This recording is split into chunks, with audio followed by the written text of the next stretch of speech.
Tired of repeats, tears, and raised voices? I'm Anne, educator, mom, and children's book author. I'll show you a story-formed plan shaped by beautiful stories that works in real homes, plus a free one-page guide to use right away. When it comes to discipline, if yelling really worked, we'd only need to do it once. But I've never had one of my kids turn to me afterward and say, "Thank you, Mom. I really needed that wake-up call." Instead, yelling unravels trust and doesn't teach the skills we actually want them to carry into life.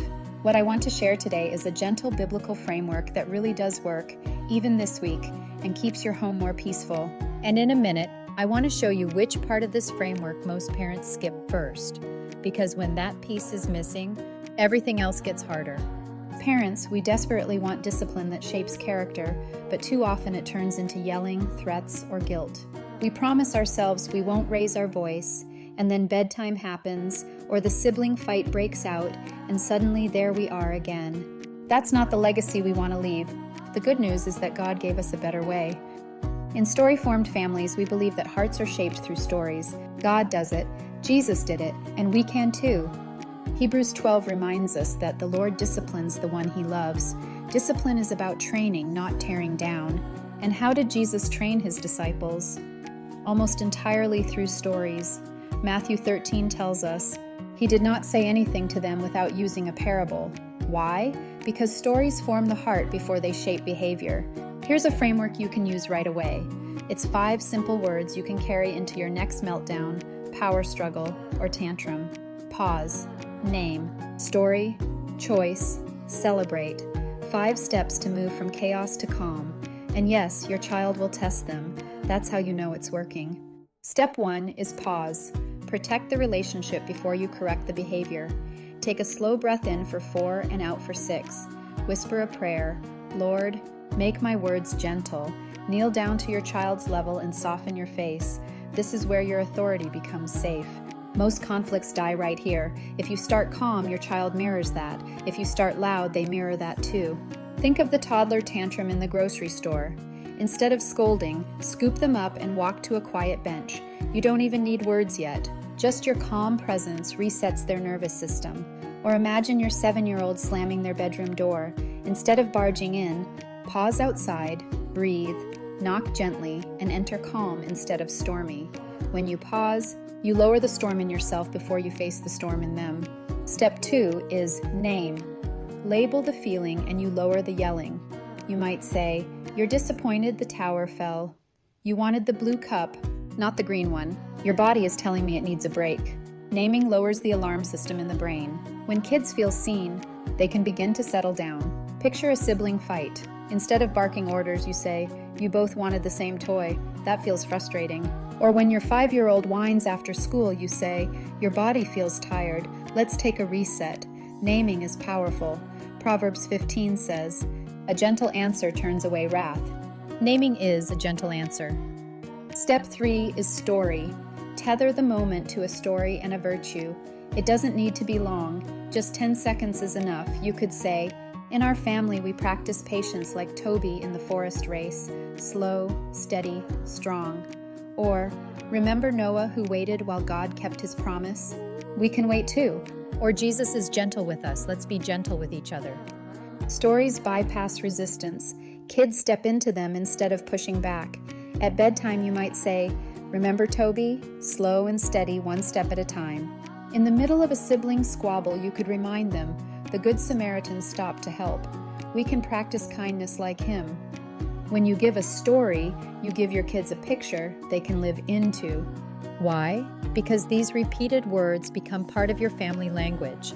Those family values are what begin to shape your child's heart. And this is the part many parents skip first: story. When story is missing, everything else starts to feel harder. I used to think discipline was mostly about stopping the moment. Gradually, I've come to see it is also about shaping the voice a child carries inside. Step 4 is choice. 2 wise choices turn power struggles into practice. You might say, "Pick up blocks now," or take a 2-minute reset and then pick up. Blue cup with water or green cup with milk. Both choices move the situation forward. At bedtime, it could sound like PJs first, then story, or story first, then PJs. Which do you choose? Out in public, when a tantrum erupts, you might say, "Quiet bench now," or "Sit with me until you're ready to try again." Choices let kids practice agency inside safe boundaries. Choices turn battles into training grounds. Choice gives structure after connection. It helps a child practice the next faithful action without turning the moment into a battle. Step 5 is celebrate. Say what you see. "I saw you breathe and try again." That's patience. "You shared with your brother." That's kindness. Children repeat what gets noticed. What you celebrate, you cultivate. Picture your toddler who finally takes a breath and tries again. You give a high five and say, "That's patience." Or your older child who remembers to use gentle words. You smile and say, "That's who you are, a considerate person." Celebration is not flattery, it is reinforcement, a way of telling your child, "This is who we are becoming." Sometimes, though, we're the ones who need to repair, and that's okay. An apology doesn't weaken your authority, it deepens it. I'll often say, "That wasn't gentle. I'm sorry. Will you forgive me?" Then I shift from punishment to teaching. Maybe I ask my child to try again with a respectful tone. Sometimes we rehearse the better way once things have calmed down, almost like a do-over. If something was broken, we figure out how to fix it together, maybe rebuilding a block tower or offering a sibling a tissue. And yes, there are times when a toy goes on the shelf for a while, but even then, my child knows there's a clear path to earn it back. Because if it doesn't teach a skill, it's just noise. One time I said sorry to my 4-year-old and she looked me straight in the eye and said, "It's okay, Mom, just please don't do it again." That was humbling. Let's put it all together in a few real-life moments.